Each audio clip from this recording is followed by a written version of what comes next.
I now hand the conference over to Mr. Ankur Maheshwari from Firstsource Solutions Limited. Thank you, and over to you, sir. Thank you, Faizan.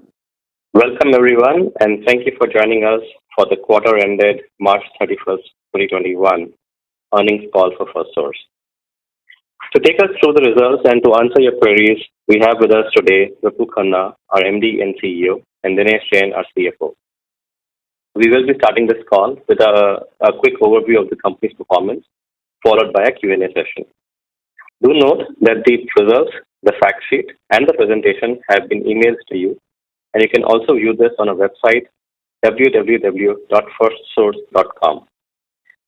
Before we begin the call, please note that some of the matters we will discuss on this call, including our business outlook, are forward-looking and as such are subject to known and unknown risks.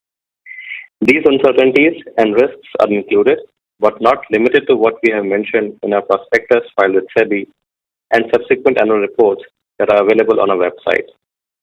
With that said, I now turn the call over to Vipul to begin the proceedings. Vipul? Sure. Thanks, Ankur. And Ankur, can you hear me okay? Yes, we can. Yeah. All right. Good morning, everyone, and thank you for joining us today. Hope you and your loved ones are keeping safe in these trying, almost surreal times. It's deeply distressing and painful to see the wrath of the pandemic second wave in India. In the last few weeks, almost every person I've spoken to has a story of either themselves or their loved ones being impacted. The ITS industry, including Firstsource, is no exception. Our top priority this time is the safety and support of our colleagues and their families. We have mobilized critical oxygen equipment, medical supplies, kits for COVID management at home, remote doctor consultations, hotel stays for isolation needs, and a dedicated support for our colleagues. Additionally, we put together a number of fiscal support measures to support our colleagues. And needless to say, we will cover the cost of vaccinations for all our colleagues. Right now, we are working with partners to secure access to vaccines. Finally, we've stepped up our partnerships with grassroots organizations to volunteer time, financial support, and expertise for COVID relief. Let me take a minute about the impact of COVID on our business. In the last 1 month, we have understandably seen a higher level of absenteeism in our India operations. The situation on the ground is dynamic.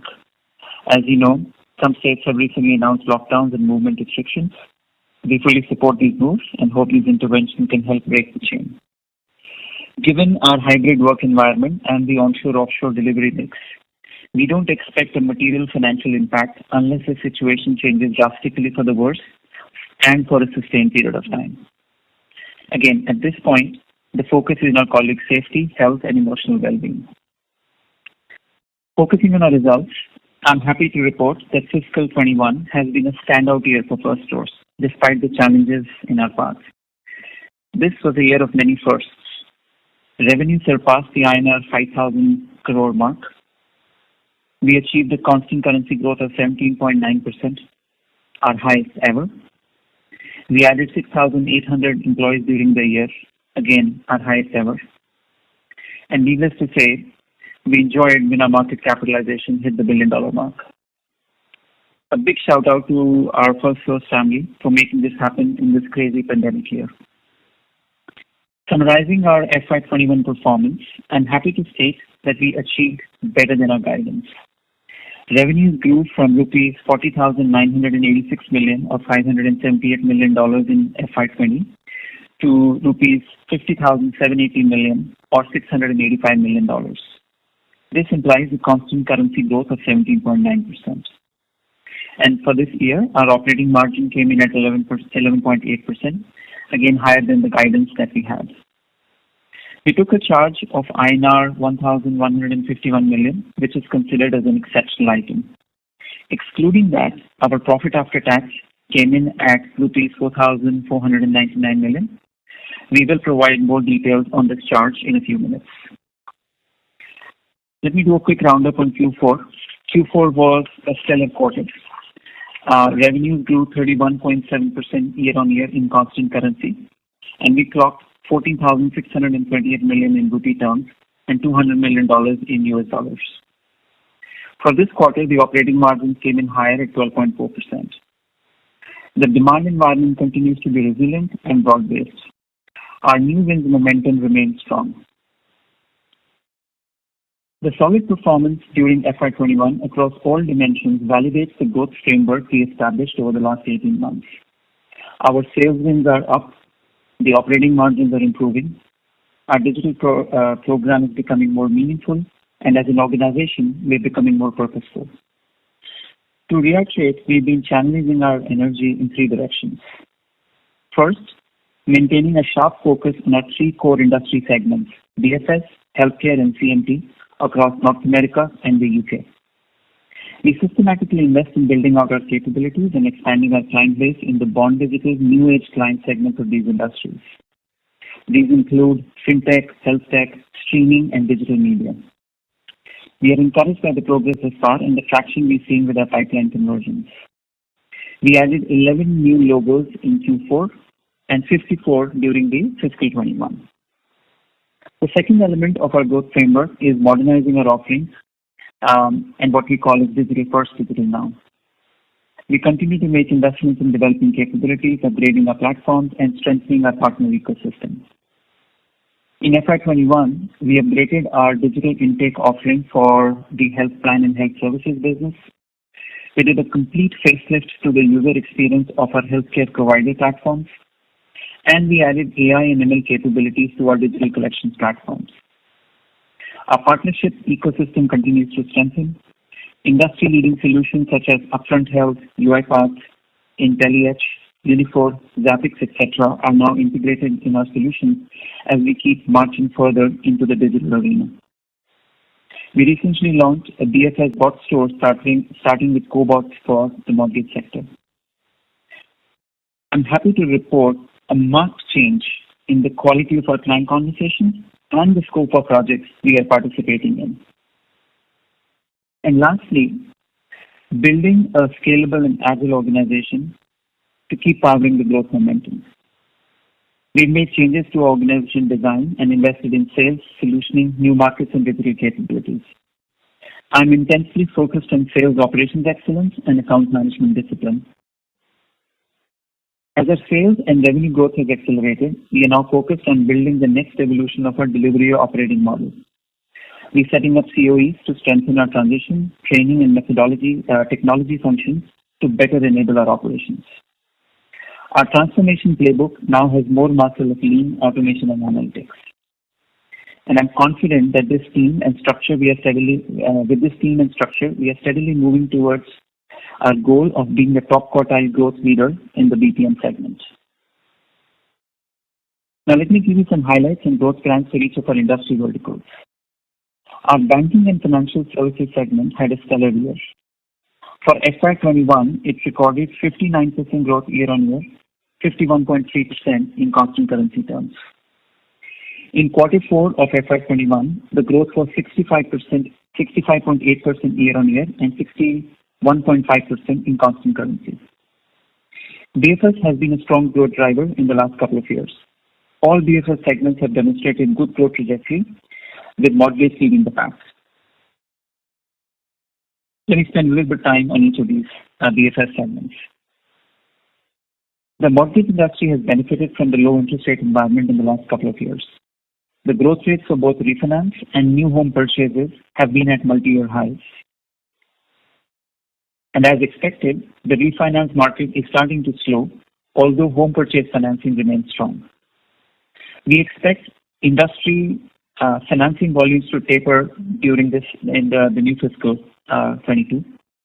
We've been preparing for this turn by adding new clients and scaling our services segment. In the last 12 months, we added 31 new clients in our mortgage business, which will continue to ramp into the new fiscal. Mortgage servicing could see steady growth as we continue to sell new services to our existing client base.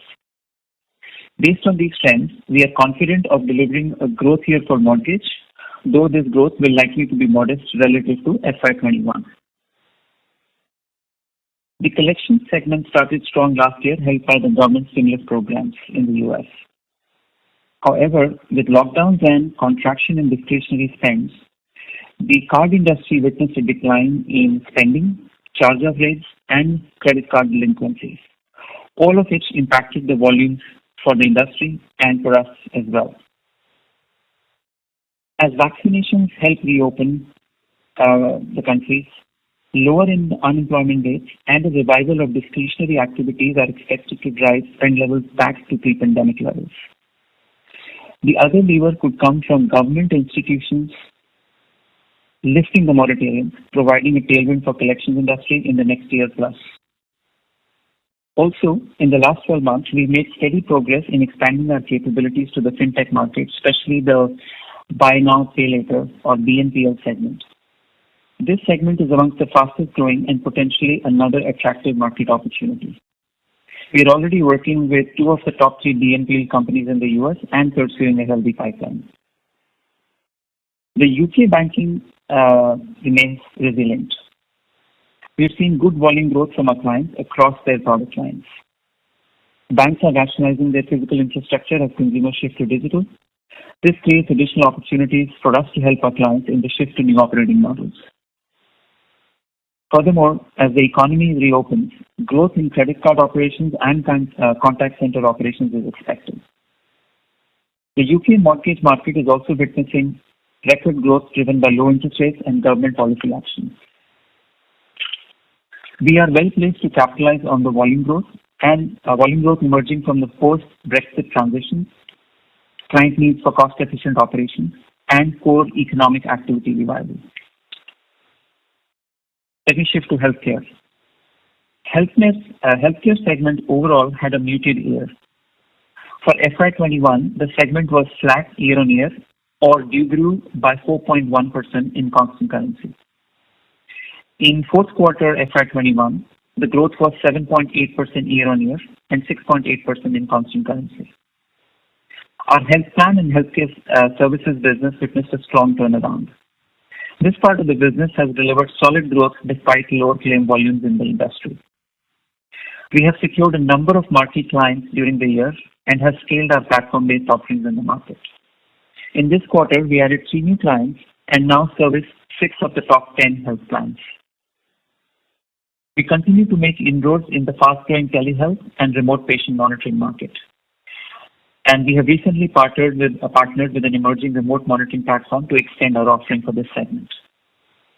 We expect the growth momentum to continue for HPHS segment, supported by a revival of claim volumes, the scale-up of our platform-based solutions, and by adding and growing new clients.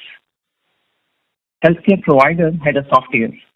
The volumes remained low through the year as patients deferred their elective treatments. The progress around vaccinations and the easing of public health emergency in the US should help drive a steady recovery in volumes, paving the way for growth in FY22. We are encouraged by the growth of volumes we've seen in March and April, as late as April last month. Patient Matters integration is going well. We've already started to see green shoots in terms of a strong pipeline for cross-selling our platform services to Patient Matters clients and vice versa. In comms, media, and tech, that segment is scaling well. It grew 2.2% year-on-year and degrew 4.6% in constant currency in FY21. For Q4, the growth was 23.2% year-on-year and 15.3% in constant currency. If you recollect, this segment had a weak Q1 due to lockdowns and our top client's decision to focus on selective priority services only. We are pleased how this segment has turned around from those lows of Q1 of FY21. Fourth quarter has been a strong quarter for CMT, driven by growth in our top client and ramps in recent wins. Our focus now is to scale the US business and build referenceability there. The pipeline build is encouraging. This segment should continue to perform well in FY22. And last, our diverse industries in Q4 declined to 2.8% year-on-year and 9.9% in constant currency. Let me give you some context into the exceptional charge now of the INR of the rupee 1,151 million that we have taken to our P&L. In 2018, April, we had entered into a strategic partnership agreement with a leading mortgage business group to help accelerate the growth of our then nascent mortgage business. We agreed to a structure wherein in a graded manner they could accrue a small minority equity position in our mortgage business based on the revenue realized by Firstsource. This partnership has served us very well, and FY21 was the breakout year. The mortgage business nearly doubled in size in that year. In addition to meaningful revenue from the relationship, it accelerated market share gains and afforded us the scale to harvest the macro tailwinds of the last 12 months. They have requested for an early partial monetization for their accrued options, which are due in calendar year 2023. We are currently in discussion with them and will update you once we conclude. This charge corresponds to the valuation of options we had allotted to them. Dinesh will also talk about this in a minute. Finally, coming to FY22 outlook, financial year 21 has provided a very strong platform and momentum going into the new fiscal. While there are still a lot of macro uncertainty out there, considering the momentum we are witnessing in each of our segments, we are guiding FY22 revenue growth to be in the range of 15 to 18% in constant currency terms. This guidance encompasses a solid pickup in our healthcare business, continued strong growth of CMT and the BFS business ex-mortgage. And as I mentioned earlier, growth trajectory in mortgage business is expected to moderate. As I've shared in the past, our strategy is to build overlapping growth rates to deliver sustainable industry-leading growth. This approach and the diversity of our portfolio is playing out nicely. For FY22, our operating margin should be in the range of 11.8 to 12.3%, an expansion of up to 50 basis points year on year. The operational rigor across our businesses will drive this expansion, and at the same time will be channeled to fund continued SGA for building new capabilities and scaling our sales and delivery ecosystem. With that, let me hand over to Dinesh to cover the financials. Thank you, Vipul. Firstly, I would like to echo Vipul's sentiments and wish that each one of you and your dear ones are able to tide through this crisis unscathed. Here is a quick summary for Q4 FY21 and full fiscal FY21 performance. Revenue for Q4 came in at rupees 14,628 million or $200 million. This implies a year-on-year growth of 31.7% in constant currency terms and 35.4% in rupee terms. For the full year, the revenue grew at 17.9% in constant currency to rupees 50,780 million or $685 million. For the margin front, operating margin, which is earning before interest and tax, came in at rupees 1,809 million or 12.4% of the revenue for Q4, which shows the 54.9% growth year on year and implies a margin expansion of 150 basis points. For the full year, operating margin came in at rupees 5,979 million or 11.8%, which again implies a healthy margin expansion of 95 basis points for the year. Profit after tax, excluding the exceptional charge, came in at rupees 1,309 million or 8.9% of the revenue for Q4 and rupees 4,499 million or 8.9% of the revenue for FY21. This again shows the healthy expansion, which year-on-year growth for Q4 is 42.9% and 32.4% for year 21.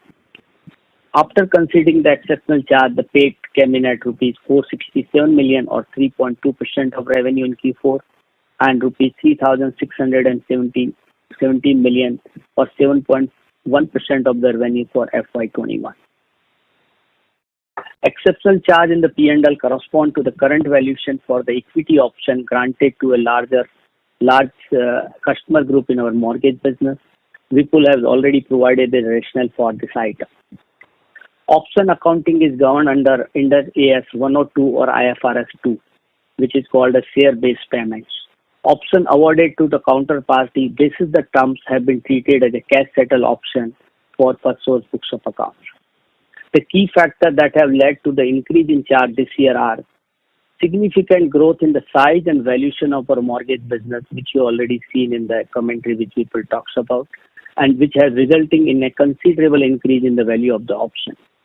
With higher than anticipated revenue realized from the relationship, Their equity option accrual got firmed up this year and also increased their entitlement compared to the last year. The counterparty has also requested for early part monetization of the options. This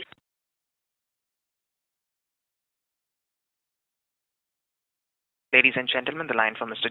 Dinesh Jain has got disconnected. Please hold while we reconnect him. Thank you.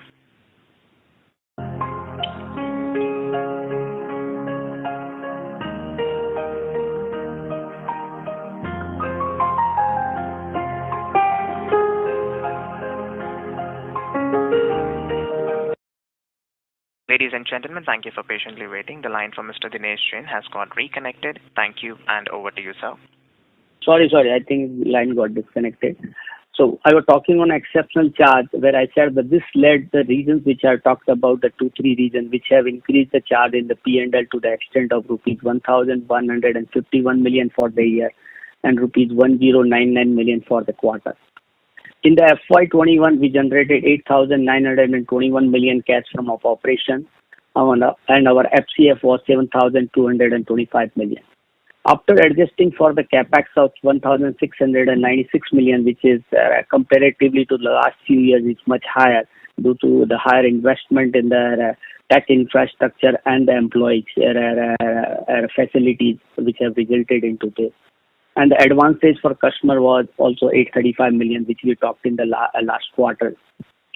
In Q4, we have generated rupees 1,506 million cash from operations. Our closing cash balance as of 31st March is 2,199 million, and which is after repaying for 2,672 million of our short-term borrowings, paying dividend of 2,038 million, and utilizing $950 million for acquiring patient matters. Net debt as of 31st March stand at 3,846 million or $52.6 million, which in compared to the last year number of $86.2 million. Our DSO came in at 52 days versus the 53 days of the last quarter, as well as I think the sharp drop from the last year 63 days. And you all aware that last March was a challenging one from the COVID point of view. But I think this year and this quarter especially we are able to recover all of the money which was slightly got delayed in the last year, March. Tax rate for the Q4 and the full year was around 16% for FY20, and for FY22 we expecting it should be range between 17 to 19% for the year. On our forex hedging, we have coverage of GBP 63.8 million for the next 2 years with a rate ranging from 102 rupees to 115 to the pound. Dollar coverage is at 89.6 million and with average rate of 76.7 to the dollar. I'm really proud how the businesses have shown resilience and deliver growth in these times. The teams have carried out their responsibility exceptionally, and I think is really the kudos to the whole team within the Firstsource. Is important. With this, we can open the call for the questions. Thank you very much. We will now begin the question and answer session.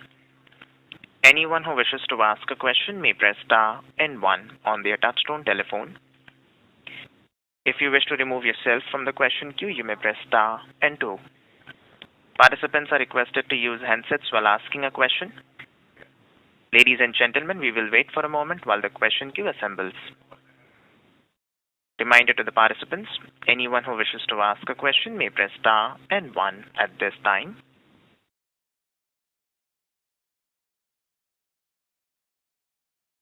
The first question is from the line of Manik Taneja from JM Financial. Please go ahead. Thank you for the opportunity and congratulations for the solid execution through this year. Vipul, just wanted to get your thoughts around the healthcare vertical. You said that you've now managed to get 6 of the top 10 health plans in the US. If you could talk in detail about what's driving our success there in terms of competitive intensity. That's question number 1.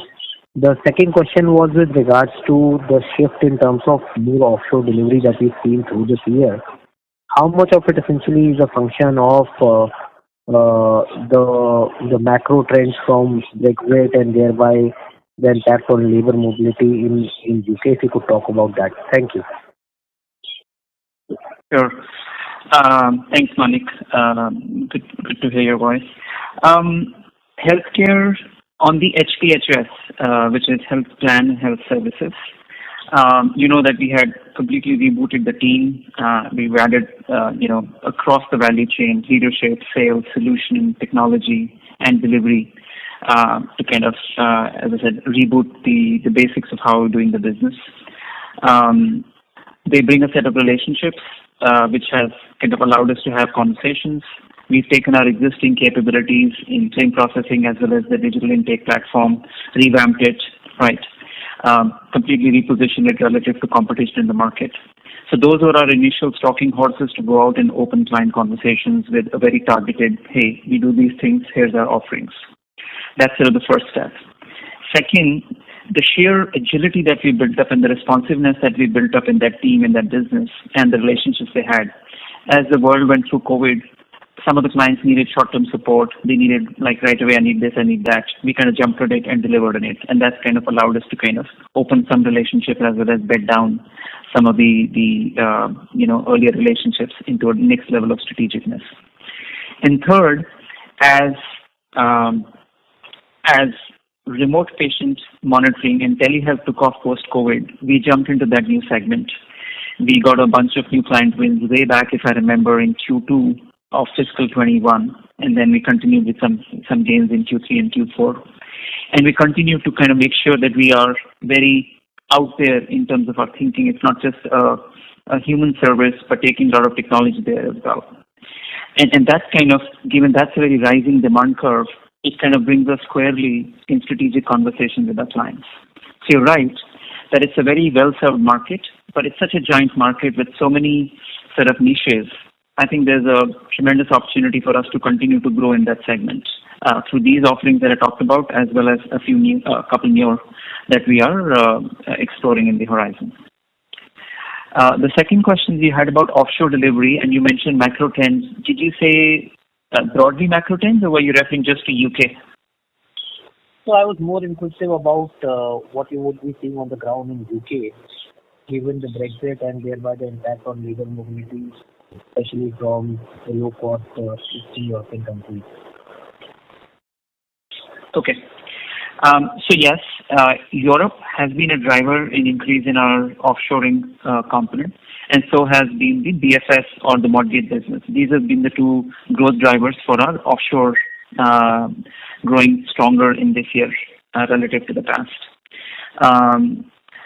I think partly it's also a function of talent availability in the markets, both these markets. I don't think per se Brexit has played a role in labor shift from on to off. It's just the core strategic desire of some of our clients. Earlier on it was also partly UK-India balanced when COVID had just about started. But I think over time, especially with the banking sector in UK, we've seen more strategic outlook towards offshoring a little bit, starting to rise up. And that's reflecting in the gains that we are making in offshore. That's how I would characterize the movement in offshore.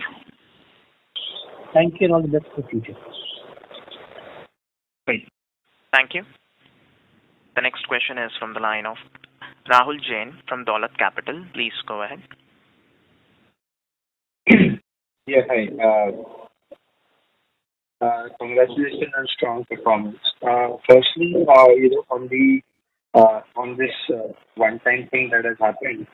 So, if you could articulate how much revenue have come from such contracts, and what is the total valuation for the business at the subsidiary level we are assigning, because this looks like a significant charge in terms of the value. Rahul, one sec. I can understand you very clearly. Okay, is it better? Mr. Jain, please use the handset mode, sir. The audio is not clear. Hello, is it better now? Much better, thank you. Okay, sorry for that. So what I was asking is that if we could quantify the kind of revenue we might have achieved on such contracts in the mortgage business, and what is the total valuation for the business as a whole that we have assigned to the subsidiary, because the value that we are looking to pay looks like a very high number. So any clarity on that, if you could share? Yeah. So look, I think the details of this contract, as I shared, just to run them very quickly again. This is a large customer group. We have given them a graded equity structure, right, linked to the spending. The contract has performed really well. It has exceeded our expectations, and the tailwinds have helped, right? The industry tailwinds have helped. They are entitled to the structure provided for equity to them anywhere from 0 to 15%, right? And there are certain floor boundary conditions based on revenue threshold, and it caps out at 15% if they achieve or exceed our most aggressive scenario. So basis the run rate that we have now, we have, as Dinesh said, we followed option accounting. We valued the business and assigned the value to the options that are accrued to our counterparty. The contract, we are currently in discussions with the client. The contract provides for certain exit optionalities, and when that happens, there will be a fair market value exercise by an independent body at that point in time, and that will kind of determine sort of how we finally settle it. But right now, for March 21, consistent with past years, we valued the options based on the current run rate spend of this relationship as well as our overall mortgage business. So this number has come at a peak calculation of 15% based on current valuation. That's our estimate at this point in time, although the spend period continues, right? So this is our estimate going into the future. But yeah, based on the current run rate, we have valued the options at closer to the peak equity option accrual for them.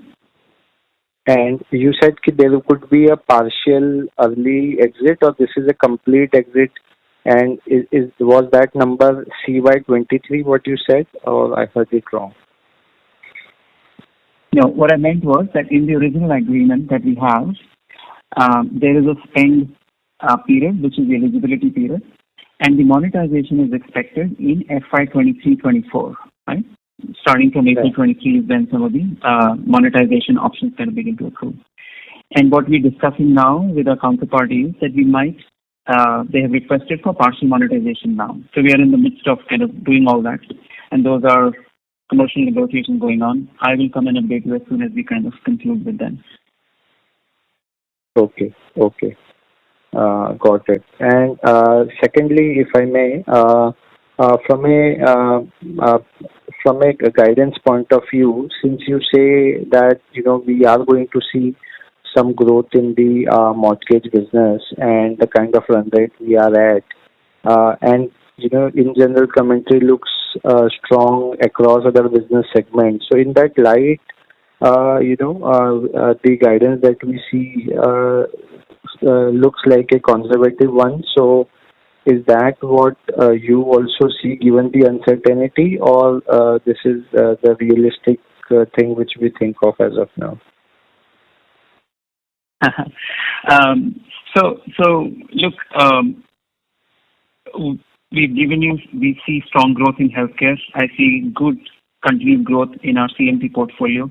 Our North America CMT portfolio is new. We're still building it out, right? It's not material, but it's our intention to kind of stay focused and build that out. Banking and financial services, our UK portfolio, our collections portfolio is, I think, on a reasonable wicket, decent momentum. Mortgage business obviously is a little bit more sensitive to interest rate movements and stuff. We're seeing sort of different projections in the marketplace. And candidly, we started to see some volume softness in the market, especially for refi. So we have modeled it such that we can see reasonably where we could end up in the next 12 months on our mortgage. And that's based on sort of our read of the interest rate movements of where the volumes will lie. If this trend continues longer, there might be a little bit more upside, but at this time, this is our best estimate on where the mortgage business could end up. Got it. Got it. Thank you for the explanation and congratulations on great execution and great outlook. All the best for the coming quarters. Thank you. Thank you so much. Thank you. The next question is from the line of Mohit Jain from Anand Rathi. Please go ahead. Sir, I wanted little more details on the industry outlook that you guys are currently operating in, and also with respect to a vertical CMT and within that perspective top line. So how do you see things moving there? This account obviously was more or less stagnated for a few years, and now we are seeing some ramp up. So how should we read it? Do you expect some more growth to continue there, or do you think that we will get back to that, let's say, pre-COVID time of more or less stable revenues there, and then ramp up of new accounts in the vertical? And your question is, Mohit, all related to the CMT vertical, right? CMT and broader outlook that you guys are seeing, because I think you are quite positive this time on the US markets. So what is your reading of the whole BPM thing? Because in our case, the outlook, the growth outlook in the last 2 years, it has completely changed for Firstsource. So such high growth numbers, is it more driven by overall positioning of the company within the BPM market, or do you think that in general BPM market is doing very well compared to some of the other segments of the industry? Understood. Okay. All right. Let me address. Let me ask the large customer question that you asked. So clearly, way back in sort of FY20, there was a portfolio reallocation, and we had seen a downturn, right? And then we had stabilized towards March of 20. Then COVID came, and Q1 was hard hit because of client had decided to do only essential services.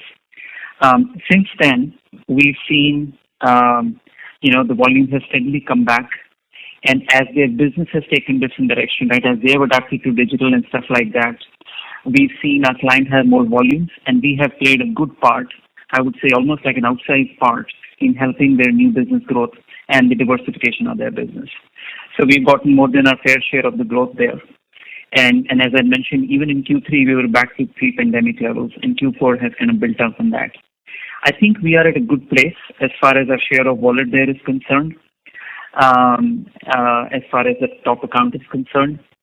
I do not expect sort of material growth from that one. We'll see sort of moderate growth in the portfolio, some adjustments up and down, but I think we're at a good run rate as far as that account is concerned. And clearly our focus is to open new accounts. We've had some very good wins in digital media in the UK. We're starting to build that pipeline in the US. And with Dave, we're driving hard on the tech segment as far as CMT is concerned. In fact, while it's a very small number, our North America CMT has doubled in size this year, although from a small base, very small base. So I'm hopeful, and I'm spending a lot of time fine-tuning our strategy, into our client actions and stuff, so that we can build momentum onto the CMT, especially on the North America side. On your FSL question relative to the industry, I don't know if it's a good thing or a bad thing. You asked the question, but overall, as I've been saying, my intention has been to build overlapping waves of growth, right? DFS was going strong. We kind of put our foot down, put a lot of investment, sales focus, solution focus, delivery investments ahead of time so that we could kind of get the growth that's there in the market. And while at the same time, we were building healthcare. And now, if mortgage moderates out this year, healthcare is starting to pick up, and we will see strong growth from healthcare in FY22 if all goes well. And then hopefully by that time, CMT starts to kind of gather momentum and will start to pick its, pull its weight toward the end of the year. So the intention is to build sort of sustained growth by having sort of people or industries at different levels of growth and different levels of investment and yield cycle, so to say. We'll see sort of what the outlook comes out from the industry for FY22, but at this stage, it's kind of uneven across industries. Depends on whether you're playing in a mature industry or a growth industry, and if you're playing in a mature industry, if you have disruptive solutions or not. And my focus is to make sure that we kind of try to play in disruptive places and not play where we have to go just play on price, right? In some cases, we are the challenger, so we kind of stick to our strengths, or we build on our leadership positions. So we're trying to kind of go to places which are more tailwinds rather than headwinds, and competitive intensity is high.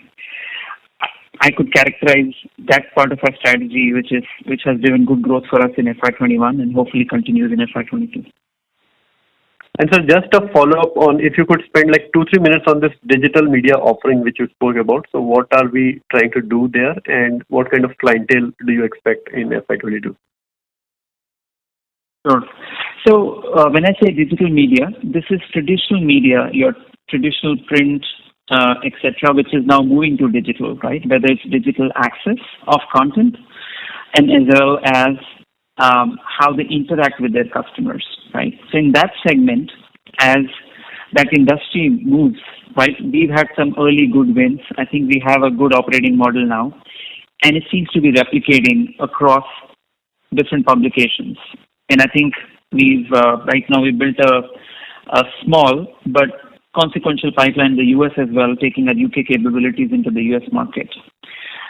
That's one manifestation of digital media. And there are some other new segments that we are evaluating linked to sort of what's coming up good in this, in this pandemic era of sorts. So streaming, for instance, right, has taken off, as you've seen, going from cable to streaming. We have good strength given our large relationship both in UK and US and that. That's one area we're focused on streaming. And very early days in looking at things like what could be our play in the edtech segment, right, as education goes online. But it's still early days, very early days for that segment. Those are some of the segments that we are focused as far as digital media and digital consumption is concerned. So this would be which service line? This will not be contact center, right? It could be. Contact center is one part of it. It may not be sort of contact center, right? It could be multimodal, multi-channel with a lot of automation in it.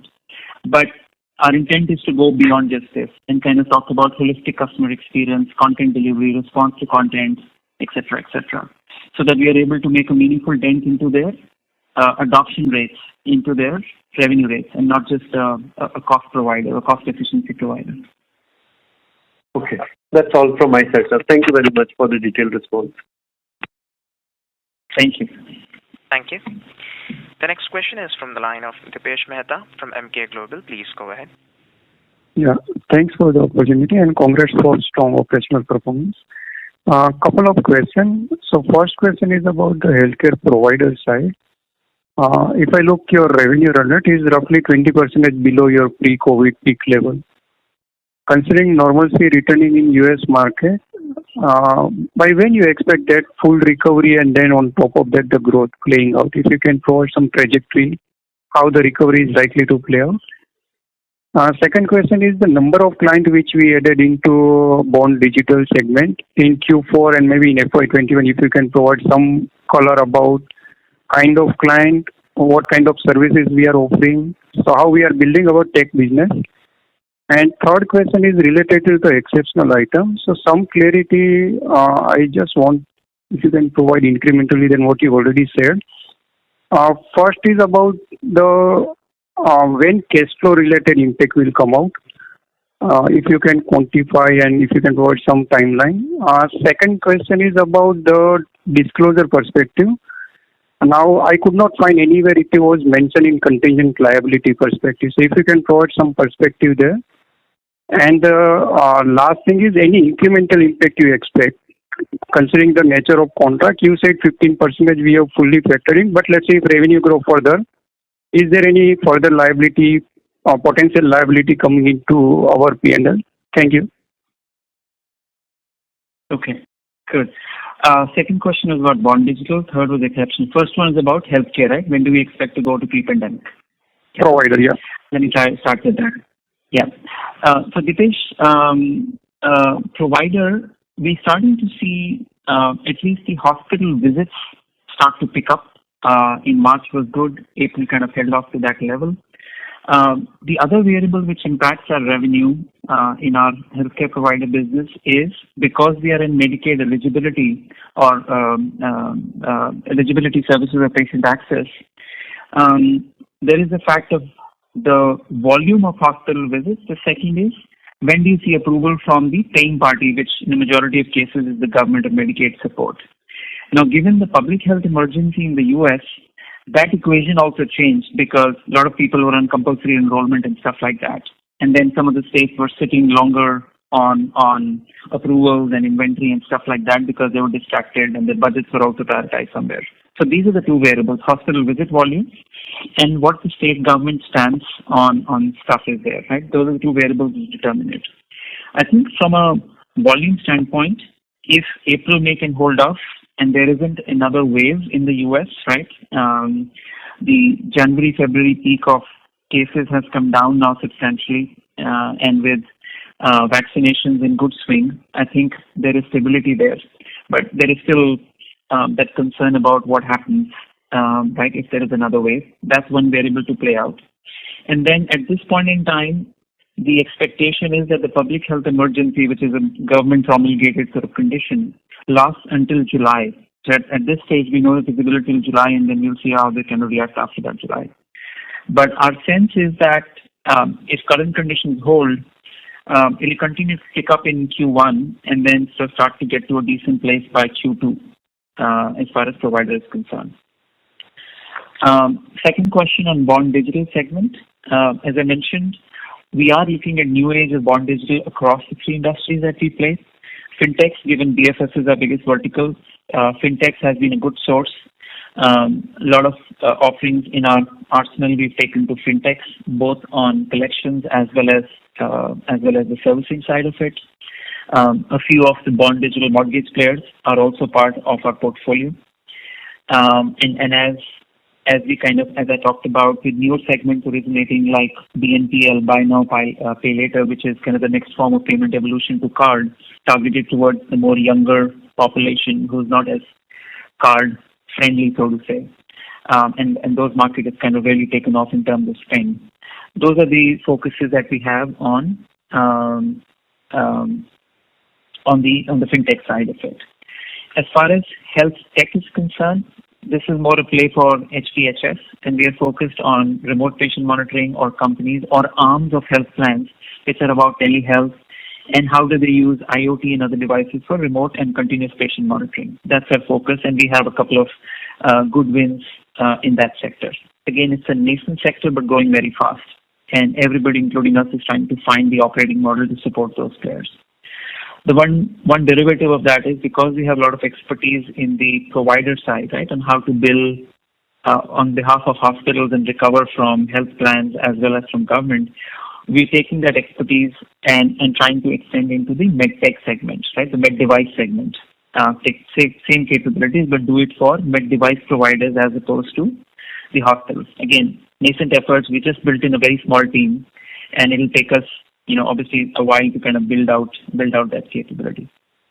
And then CMT obviously is a function of the streaming, digital media, and pure tech companies, right, who are either consumer or enterprise tech.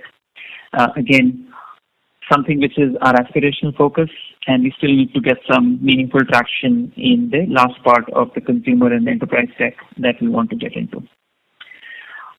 On the exceptional item, on your question about the cash flow impact.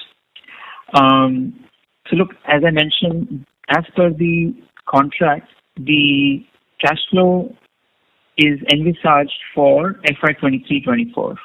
But clearly, we are currently in talks, and we might go to a place where we do partial monetization sooner. So the cash flow will ultimately depend upon the fair market value of the business at the time of exit or exits, and also the final equity percentage based on how spends kind of play out over the term that I mentioned. And the FMV, as I also mentioned, will be done by the independent valuation. So these factors will determine the quantum of cash flow and the timing of the cash flow. And as I said, right now this is commercial conversation, so let me leave it at that and then come back and update you guys as soon as we can close that. Your question was there any further liability? Will there be further liability?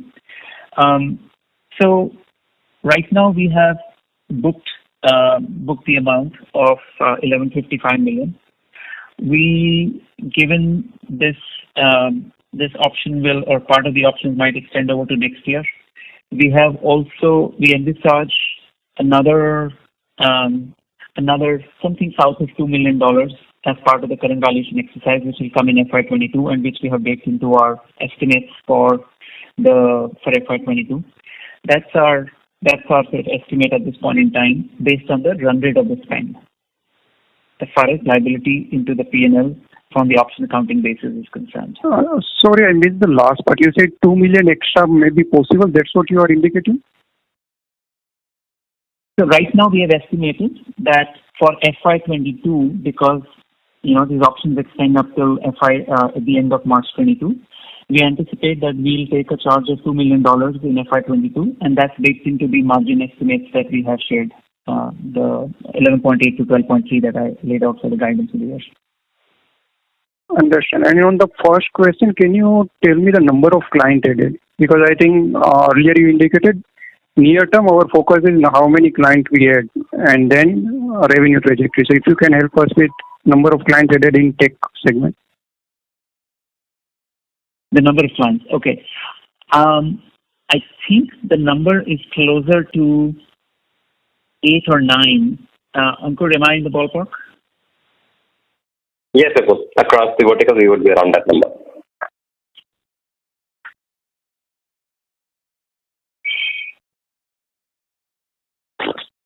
Yeah, and the last question, if you can answer.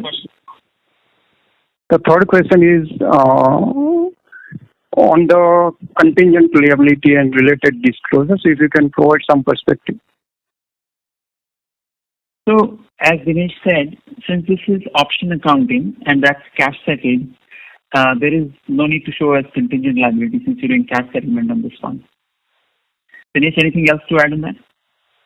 Yeah, because we already accounted as an option liability, so there's no need to be showing as a contingent liability in the past also, because always option accounting was that, and there's no need for a contingent liability to show. Okay, thank you. Thank you. The next question is from the line of Pawan Ahluwalia from Laburnum Capital. Please go ahead. Thanks, and Vipul, many congrats on a great operating performance. I just wanted to understand the exceptional item a little bit better. So, just so I've understood clearly, putting together what you said to different people, the 115 plus the $2 million for next year reflects the full 15%, which is the max of equity dilution that would accrue to this client. Any adjustment to these valuations would therefore have to come from one of two things. A, much better than expected performance of the mortgage business from here on, which would lead to the value of equity being higher, or two, the independent valuer coming up with a different measure of FMV, which is probably not likely given that you guys have a pretty competent finance department. I'm sure you price the option properly, right? So one is if you could just confirm that I've understood, what's going on correctly. Two, it would be good if you could just give us some clarity. You said, yes, Pawan, sorry, this is Ankur. Just to interject there, I think we lost the connection. Just give it another 10 seconds. I think it should be back on. Sorry, he's back on. You want to repeat the point? Okay. Yeah, So what I was saying, my questions on the exceptional items. So one is, I just want to clarify, putting together everything you said so far, that the 115 crores plus the $2 million for FY22 reflects the full 15%, which is the max dilution in our subsidiary that the client is entitled to. Any adjustments to this valuation would therefore come from one of two sources. A better than expected performance in the mortgage business, which would obviously raise the equity value of the subsidiary. Or B, a different calculation on the part of the independent valuer for the option. And I'm assuming B is not very likely because you guys have a pretty strong finance team, and I'm assuming they priced the option correctly. Is my understanding of this correct? The color I would add to that, Pawan, is that clearly, yep, the performance of the mortgage business will determine that. Second, we have done option accounting based on sort of our assessment of the business, right? Our valuation. Clearly, there will be an independent valuation, a more holistic exercise. There might be some adjustments coming out of it. And third, these are bilateral commercial transaction as well, right? So we'll see how that plays out. That could play another factor in sort of where we end up in a bilateral agreement with the client. But in terms of the client is entitled to a certain amount of equity, right? So the only bilateral thing you can negotiate, and you mutually agree on the independent valuer. So the bilateral transaction would only favor you if they are requesting an early monetization and they take some haircut in return for it. Is that correct? Also, the relationship and sort of how the future will play out, right? That would be the other factors. Got it. So you may say, look, if you want early monetization, commit to XX levels of spend or something like that. Yeah. The only hesitancy, Pawan, I have is, since we are in the midst of sort of conversations, I'm happy to come back and talk a little bit more on that once we conclude the commercial. Okay, that's fine. So let me then get more to, I think what shareholders are really more curious about is the spirit of this agreement. I know this was done under your predecessor, but you claim that this was actually a good deal for the company. Am I looking at this right way when I say, look, let's say this 115 or 120, 130 crores, I should look at it as kind of capex needed to enter the mortgage business? That's one way of looking at it. So basically say, look, whatever capex we did on mortgage, which has given us, $30-40 million of operating profit this year, and probably a little bit less than that last year, that was basically earned by putting up this much capex, and obviously future operating profits also get credited to this capex because it's a one-time thing. Is that the way you're looking at it and saying, look, in hindsight, it was a good thing because we were zero in this business earlier. It enabled us to enter, and in as little as 2 years, we've more than recovered. Even if we were to shut down the mortgage business today, the IRR on this investment would look pretty attractive. Is that the angle you're coming from when you said it's been a good deal for the company? So, look, in our industry, track record, right, across industry, and I have done it in the past as well. When you have either a young sector or a new sector, you either do an acquisition, you have a strategic agreement with an anchor customer, or you do a carve-out, right, where you buy over somebody's capitals and operation centers. Right? Those are primarily the three modalities of accelerating your presence in a specific segment, right? So directionally, what you're saying is correct. Our intention, obviously, was to kind of build a meaningful business, get scale and referenceability, and kind of build a business for the long term. So, and I think that thesis has played out well. We've added a number of clients. We were ready when the tailwinds came, and we're in a place where we think we can continue to grow this business strongly, in the future as well. So yeah, that's the only color that I would add, but directionally your thesis is correct. And so I think the only thing I would add to that is, when you go and pay for a contract or incur capex for a contract or make an acquisition, that is immediately visible to shareholders ex ante. This thing is unfortunately visible ex post. Can we think of, possibly you guys disclosing ex ante whenever there are these kinds of options embedded in, either Firstsource itself or any of its subsidiaries?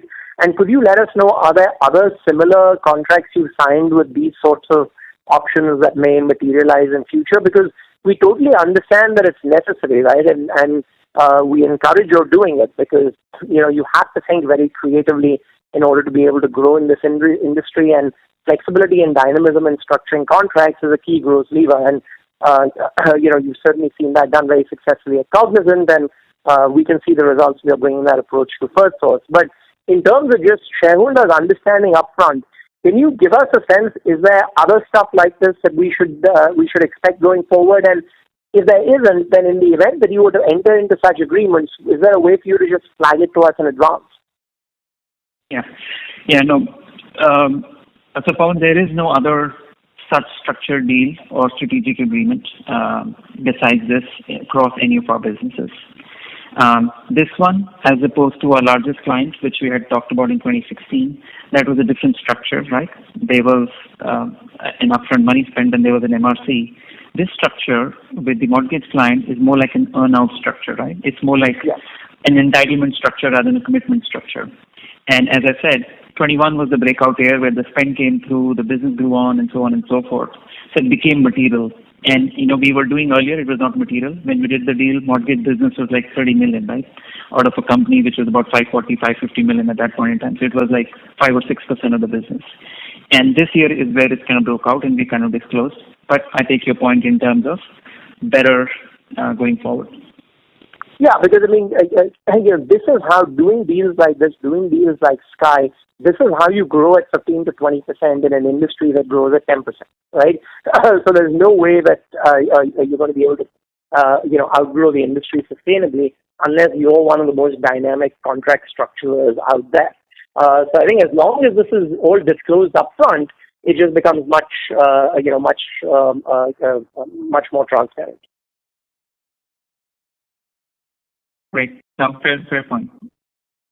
Perfect. That's all. Thank you very much. Thank you.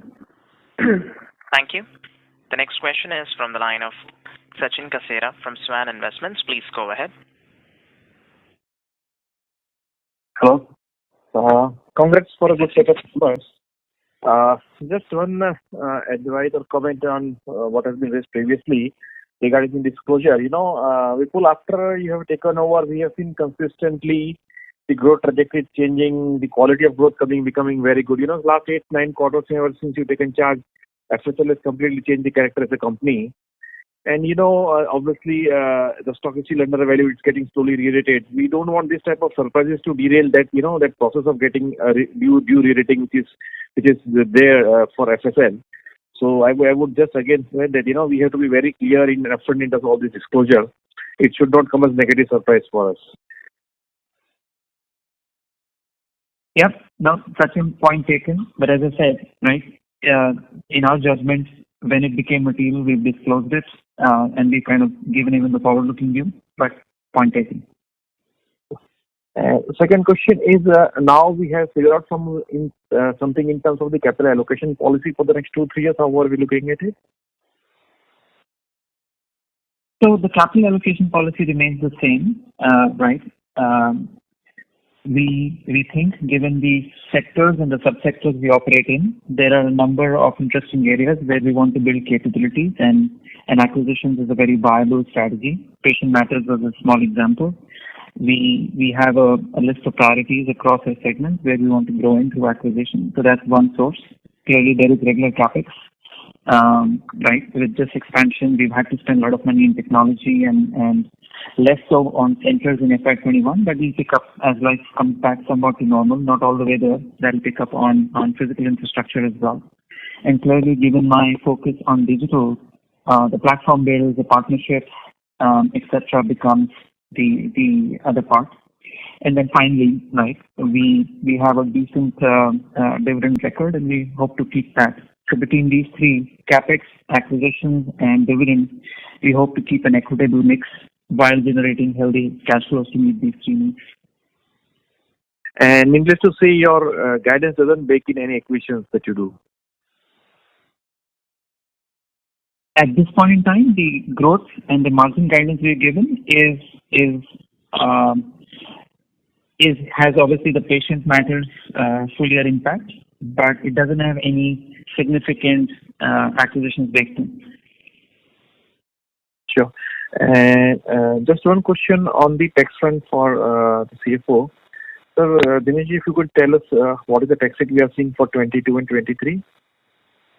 So I think it should range between current year we are looking 17 to 19%, and it may be slightly up in the next year because I think that, as you know, that new SEZs have been already over by 20. So some of the SEZ will come as a taxability for 50% in 23. So I think I'll put another 1%, but we can range between 17 to 20% for next 2 years. Just one last question on the return on capital. Because of this high amount of intangible and goodwill that we are carrying, our return on capital continues to look a little lower. So in between, we are evaluating it as an option to maybe sooner take some sort of write-off. So any thoughts, any progress further on that? Because our balance sheet has become much more stronger in the last 2-3 years. I don't think we can take a charge because the valuations which we evaluate every period are from the goodwill impairment point. There is no case for do the impairment. Yeah, in the past, I think at the board level it got discussed, but as of today, I don't think we are discussing anything of that nature. But yeah, point is valid that balance sheet has a big intangibles, and some point of time we need to look. But as of today, really, we're not looking any of those ones, and there is no risk on the goodwill from a valuation point. Thank you. Thank you. The next question is from the line of Shraddha from AMSEC. Please go ahead. Yeah, hi. Congratulations to the team on an outstanding year. This is just one quick question. How big is the mortgage business in terms of revenue? Sorry to interrupt you. Please request you to please use the handset mode. Am I on? No, the audio is breaking from your line. Yeah, better now? Yes, thank you. Yeah, sorry. So congratulations on a... Yeah, sorry, Vipul. Congratulations on a good year. Just one quick question. How big is the mortgage business in terms of revenue run rate for us now?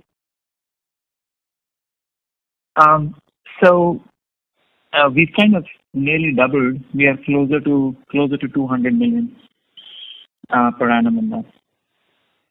And I'm assuming we do the entire US mortgage business through SourcePoint. So would it be right to assume that SourcePoint's revenue would be also in the ballpark $200 million range?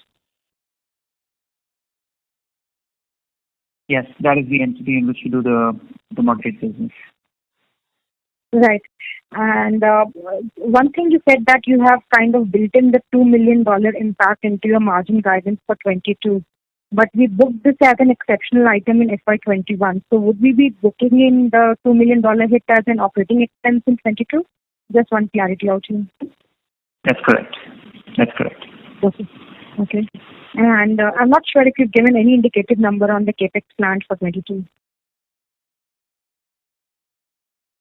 Dinesh? Capex plan, I think the last year we spent almost $20 million. Current year, again, we expect that it not be in the around 15 million, but around $20 million the capex will be, because we still have to invest in the facilities as the people will start coming back to the offices. So yeah, there will be a capex still around 20 million. Sure.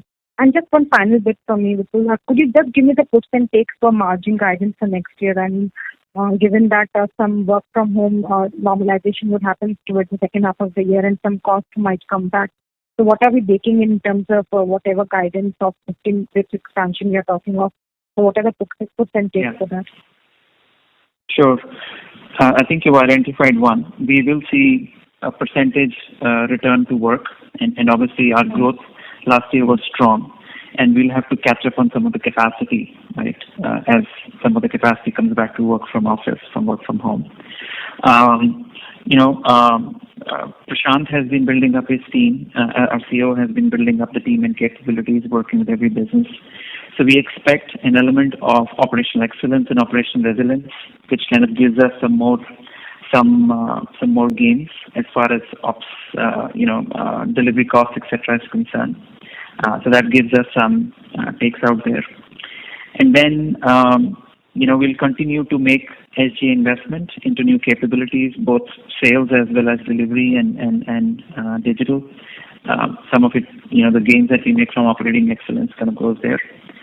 And thirdly, while we're still building the businesses and platform side, clearly, those are higher margin businesses, albeit they're a small portion of our revenue. They're higher margin businesses once we get to scale.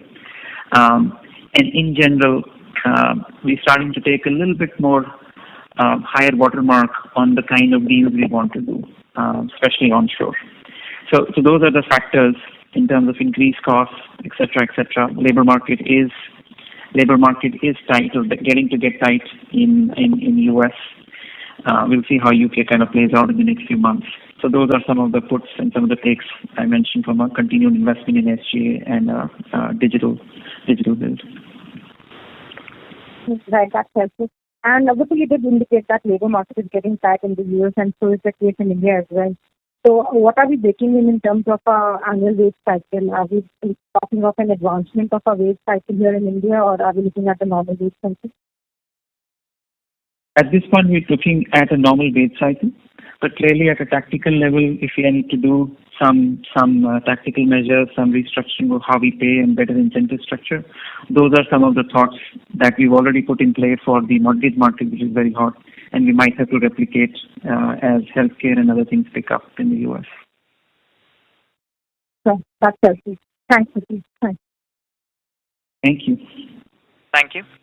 The next question is from the line of Sarvesh Gupta from Maximal Capital. Please go ahead.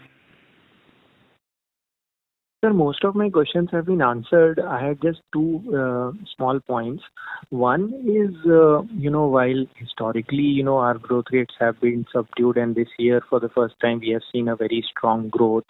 Now, X of mortgage, are there any changes that you are seeing in your revenue contracts in terms of maybe the longevity of contracts or, the possibilities of increasing the ticket size of contracts, which is giving you sort of more confidence of a higher trajectory of growth rate going forward? So that is number one. Secondly, on the operating margins, because of this, the cycle of increase in wages that we are seeing across the industry. Ordinarily with such high revenue growth, you would also expect a much higher sort of increase in the operating margins. But given the fact that our lower operating margins are probably due to a higher wages cost compared to the revenues. So compared to a normal industry, our operating margins are a little bit on the lower side. That means our people cost is higher. So this wage cost impact, which can have an inflationary impact, is it going to disturb this guidance of, I think, 11.8 to 13.8, which you alluded towards? Yeah. Sorry, the guidance was 11.8 to 12.3. So 50 basis points spread on that. So longevity or the nature of contracts, yes, I have been very focused on making sure we have sales operations discipline, a formal and structured way of account management, so that for our targeted growth accounts, we put in very disciplined account growth plans, and we are investing in the right network and relationships, understanding the client products better and taking the right solutions. So I think that plays a role in terms of, you farming the accounts better, and obviously you embedding yourself, so hence the length of your SOW, the statement of work, tends to be longer. So I think you've hit two of the key points. That is an expectation that I have from our businesses as we continue to invest in more senior and more well-trained efforts as far as account management is concerned, especially in areas like HPHS. Europe, we historically have enjoyed fewer but stronger relationships. I think that already exists, and likewise for collections. But HPHS is one area, as well as mortgage. These are two areas where I expect there will be a different flavor of our relationships for the better, right, as we kind of settle in. And the second element which will change is now digital, right? Could be small in terms of automation, could be more strategic on intake, and could be even more transformational, where you're looking at entire target operating model redesign of the entire stack, whether it's tech, operations, or analytics on top, including software. So I think in certain areas, that's thing they're building up, where the nature of the contract becomes business processes, service, or platform-based service, which is a very different consumption-based, sort of the SaaS equivalent of our industry, that becomes consumption-based and hopefully more sticky because you are taking care of something sort of end-to-end. Again, small at this point in time, as you see from our service line breakups. That's something which we are focused on and building in select areas. So that's the color commentary as far as change in nature of contracts is concerned. Your second question was on margin expansion given the growth. And will labor costs play out or will impact our margin guidance? So look, I think as I've been saying, the strategy to build the growth is that you need to continuously invest in newer capabilities, right? Whether it's new segments, new offerings, new operating models, partnerships, etc., etc. They're not capex, but they are your SG investments that you're doing. And the strategy is to harvest margins from operating efficiency and put some of it to work for the future capability so that you can keep running the growth, right? That's one dynamic, an important, simple but important dynamic to keep in mind as far as the margin build and the margin change at least for our FSL business is concerned. Wage costs, typically, we do have contracts, we have indexation clauses in our contracts, in most cases, some cases not, that we are able to recover some of it with our clients. There are obviously timing differences. There are differences in terms of what we pay versus what's allowed as per indexes and stuff. So there is always some arbitrage or some gap out there. But to an extent, it is covered. And at this stage, we are looking at, as the labor market continues to come back strongly, we are wanting to make sure that we are the right employers, right? I'm very focused on becoming a very purposeful company, not just for, temporary urgent situations like COVID, but long term. And so the first core effort is to become strategically focused on becoming a strong employer of choice with a sense of community, a sense of purpose. And that should drive to allow us to get more people and not necessarily who's paying the extra 5% or 10%. That'll always be the game, but this should be the bigger driver. So on the one hand, that is the focus. And on the other is to make sure that we are continuously looking at the right places to grow so that we are able to kind of assess the labor market potential to grow. Obviously, big cities are important, but we also want to make sure whether it's India or US, UK, we have the right geographical mix, and we are very focused in having the right strategic footprint. And just in the last couple of quarters, we've shut down 4 smaller US sites, right, as we are focused on building more strategic, bigger sites where we can invest in the right infrastructure, the right leadership and stuff like that. So it'll be a mix of factors to draw people, to keep people, as well as choose the right location, both near and offshore. And we'll see how that plays out as the year goes by. Thank you, sir, and all the best for the coming quarters. Thank you. The next question is from the line of Karthik from Unifi Capital. Please go ahead. Hi, sir. Thank you for taking my question. Just wanted to understand about the patient matters run rate for the quarter. How much was it, and probably what's the growth projection going forward? Sure. So when we had acquired, it was in a run rate of about 17 million per annum. Obviously, December we had gotten 1 month, and now we got full quarter. Q4 was full quarter. Our integration plan calls for reasonable revenue synergy between our business and Patient Matters over the next 2 years, so FY22 and 23, and we're starting to see good cross-sell happening. So that is baked into our overall healthcare growth guidance as far as revenue synergies is concerned. So is there a particular number or a run rate that you have foreseen in Q4, and maybe with the exit for FY2023, do you foresee a number? So our run rate for Q4 21 was between $4 to $4.5 million. I don't have a specific number in terms of just that run rate because it will blend out. By the end of this quarter, it will blend into one operating unit as far as Patient Matters and our healthcare provider business is concerned. Sure, sir. That's helpful. Another on the CMT front, I just wanted to understand one thing. So when you say the top client, right, so being in a media business, their streaming or the digital outlook for them is also probably going to be on a high scale, given that there's a lot of competition increase from Netflix and so many other streaming partners. So the traditional people are putting in so much effort in there to up the game as well. So does this or will it translate to a drastic change in the deal wins from their end, or what's the outlook there specifically for the top client? So for our top client, we serve both their, let's call it the full scope product, right, the triple play product, as well as their streaming product. And whatever change in portfolio that has happened or will happen in the future, we have been part of that journey from them, right? Whether it was an adjustment or building new capabilities. So given our portfolio mix there and what we know of their business plans, there isn't a significant change or a drastic change as you characterized it as far as their operating model and hence the impact on them is concerned.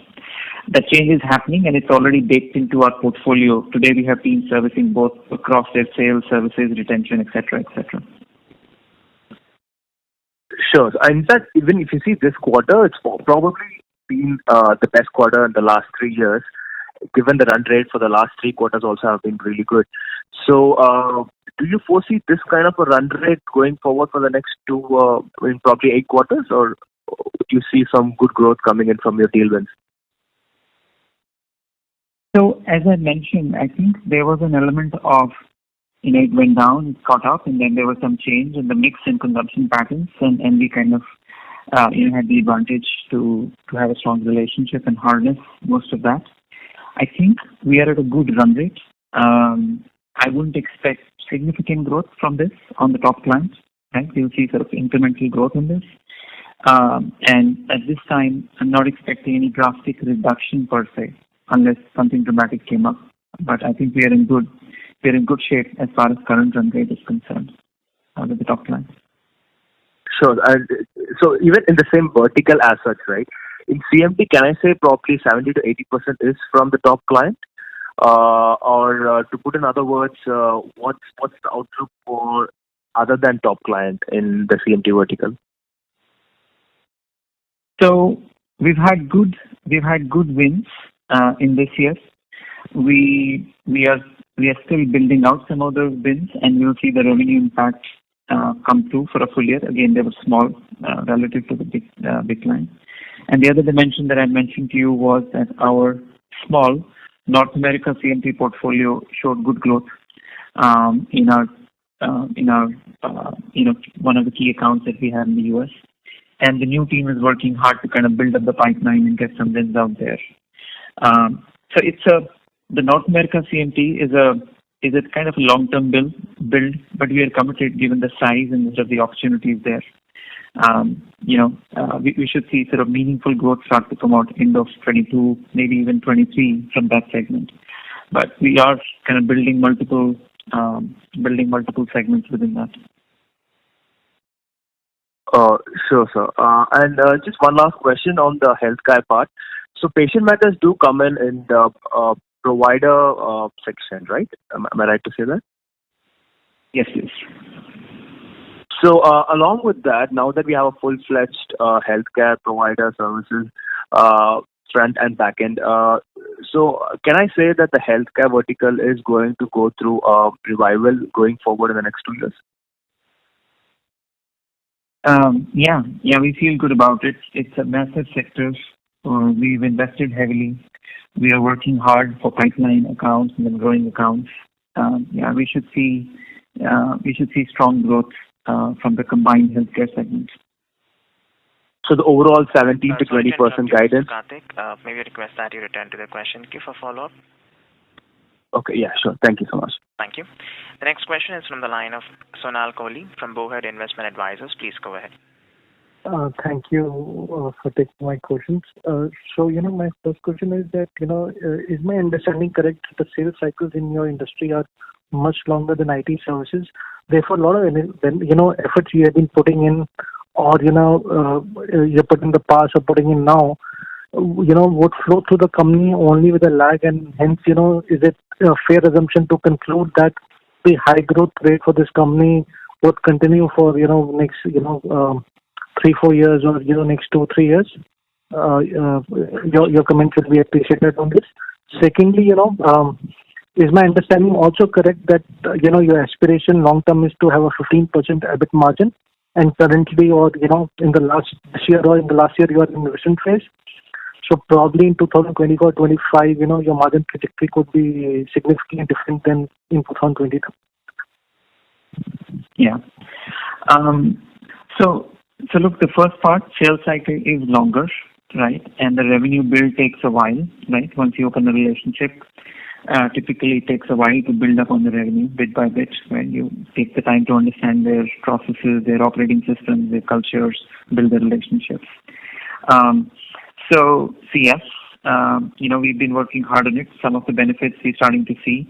Right, you saw the mortgage benefits in FY21, and we're seeing the healthcare benefits start to pop up. Obviously, we need to continue to put our foot to the accelerator here in terms of capability, sales, etc., to keep at it. To kind of, the aspiration, as I've been saying, is to kind of be a top quartile for the industry growth leader. And for that, account management, sales, new segments, new capabilities, in sort of different levels of waves of investments and adoption maturity will play out. Long-term margin, I have said, and we are committed that we will continue to, pick up our margins year on year, operationally, and continue to put some of it back into SGA. We haven't really modeled out to say where we end up in 3 years, but yeah, we should see continued pickup in our margins in the next few years. It's too early to comment on when will it be 15 or will it be 15 or not. But there's a reasonable possibility that your margins in 23 or 24 could be materially different than 22. I'm not asking for a guidance. I'm talking whether it's a possibility in your view. So the way we are looking at the business and the way we're modeling, as I said, we expect likely improved margins in 21, and we are committed to improving them by another sort of 50 basis points in 22. We should see that sort of ballpark of quantum improvement year on year. And so is my assumption that the efforts you have put in, while they paid off so far, but larger and bigger deal wins require longer time, and therefore if you're successful in that, based on the efforts you have been putting in, is it safe to conclude 15-20% growth trajectory is possible over the next few years, and this is not one-off led by mortgage benefits, or healthcare revival? That one I've been saying consistently, we want to make sure that we are diversified in our portfolio, and we are able to take advantages of developments happening across industries, right? And it's played out in our forecast for next year as well. So it's not definitely on one industry. It goes to the other. We've given the guidance for FY22, right? And we'll see how it goes after that in terms of the next few years. So are you modeling significant decline in your mortgage assumptions from a Q4 run rate while building in this forecast? And if it's possible for you to give some color, it will be appreciated to understand what's modeled in the range of the guidance, from a Q4 run rate or a yearly run rate. And secondly, your personal opinion, do you think BPO industry changing its growth trajectory post-COVID compared to, last few years? Do you expect that at some point of time to cut costs, there'll be significant increase in outsourcing in the industry? I couldn't say that it's a secular trend across industries that because of COVID there will be more or less outsourcing. The secular trend coming out, as we know, is more digitization, right? Because all of us have found different ways of doing everything on digital. And it's a matter of sort of who gets in and adapts to digital and puts more digital in their offering. I think that's the secular trend to play out. So does it play out across the industry for every player? I don't know. I think it'll be like who jumps in and who has a better chance of coming out with greater wallet share. And that's our endeavor, right? To make sure our offerings are fresh or contemporary, and it kind of bake in all the learnings of COVID and the consumer behavior change and the enterprise behavior change into our offerings. Thank you. Ladies and gentlemen, that was the last question. I would now like to hand the conference over to the management for closing comments. Great. Well, first of all, thank you all so much for taking the time. I know these are incredibly hard times in India. I hope everybody keeps safe, right? There is health and there is revival, and within a few weeks we see the worst of it. We continue to run our business to high standards, as well as to make sure that we take care of our people. And we seek your blessings and wishes in that endeavor. But again, thank you for your time and interest, and we'll see you in the next quarter. Thank you. Thank you, everyone. Thank you. Ladies and gentlemen, on behalf of Firstsource Solutions Limited, that concludes this conference. Thank you for joining us, and you may now disconnect your lines.